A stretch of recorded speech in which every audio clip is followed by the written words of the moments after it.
মা ৯ মাস বহন করেন, বাবা ২৫ বছর ধরে বহন করেন। উভয়ই সমান, তবু কেন বাবা পিছিয়ে আছেন তা জানেন না। মা বিনা বেতনে সংসার চালায়, বাবা তার সমস্ত বেতন সংসারের জন্য ব্যয় করেন। উভয়ের প্রচেষ্টাই সমান, তবুও কেন বাবা পিছিয়ে আছেন তা জানি না। মা আপনার যা ইচ্ছা তাই রান্না করেন, বাবা আপনি যা চান তাই কিনে দেন। উভয়ের ভালোবাসাই সমান, তবু মায়ের ভালোবাসা উচ্চতরে হিসাব দেখানো হয়েছে।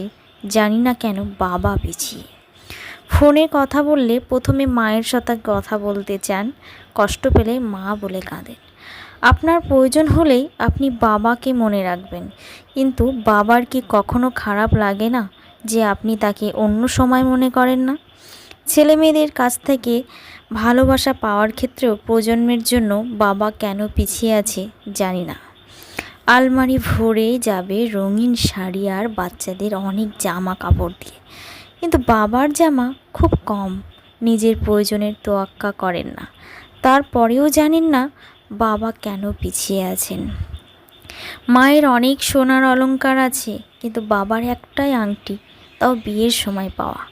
তবুও মা কম গয়না নিয়ে অভিযোগ করতে পারেন, আর বাবা করেন না। তারপরেও জানি না কেন বাবা পিছিয়ে।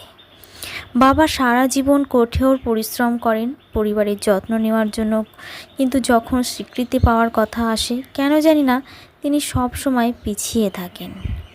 মা বলে আমাদের এই মাসে কলেজের টিউশন দিতে হবে, দয়া করে আমার জন্য উৎসবের জন্য একটি শাড়ি কিনবে, অথচ বাবা নতুন জামা কাপড়ের কথা ভাবেই না।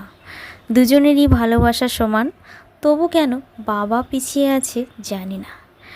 বাবা মা যখন বুড়ো হয়ে যায় তখন বাচ্চারা বলে মা ঘরের কাজ দেখাশোনা করার জন্য অন্তত উপকারী, কিন্তু তারা বলে বাবা অকেজো। বাবা পিছনে কারণ তিনি পরিবারের মেরুদণ্ড আর আমাদের মেরুদণ্ড, তা আমাদের শরীরের পিছনে, অথচ তার কারণেই আমরা নিজেদের মতো করে দাঁড়াতে পারছি। সম্ভবত এই কারণেই তিনি পিছিয়ে আছেন। জানি না কে লিখেছেন, কুড়িয়ে পাওয়া সমস্ত বাবাদেরকে উৎসর্গ করছি, সালাম জানাই পৃথিবীর সকল বাবাদেরকে।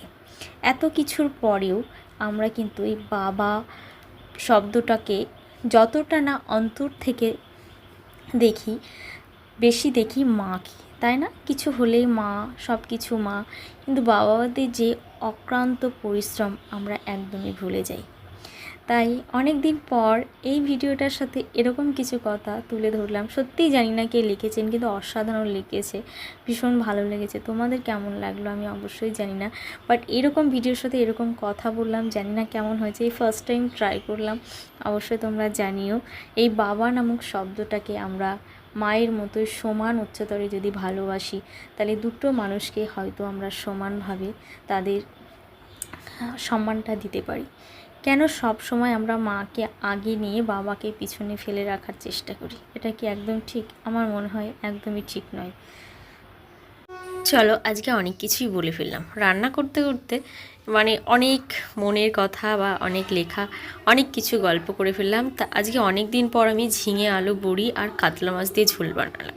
কী কী করলাম তোমরা তো দেখতেই পেলে। আমি এরকম হালকা লাইট ঝোল ভীষণ পছন্দ করি, আর আমার পরিবারের সবাই পছন্দ করে। আদা জিরে লঙ্কা গুঁড়ো লবণ হলুদ দিয়ে একদম সবজিটাকে একটু ভেজে নিয়ে কষিয়ে নিয়ে জল ঢেলে দিলাম, সাথে মাছ ভেজে রাখা বড়ি ভেজে রাখা মাছ দিয়ে দিলাম। এই ঝোলটা বিশ্বাস করো আমাদের বাড়িতে সবাই তৃপ্তি করে খায়, আমার মনে হয় অনেকের বাড়িতে এটা খায়। নামানোর সময় ফিনিশিং টাচ একদম ধনিয়া পাতা না দিলে যেন আমার তরকারিটা একদম ভালো লাগে না। ঠান্ডা লাগার কারণে গলাটা একটু যেন বাধা বাধা, একটুখানা মানিয়ে নিয়ে সবাই একটু লাইক শেয়ার সাবস্ক্রাইব করে দিয়ে পাশে থেকো। তারপরে কাতলা মাছ খাবো, সাথে কাতলা মাছের তেল খাবো না, এটা আবার হয় কখনো বলো?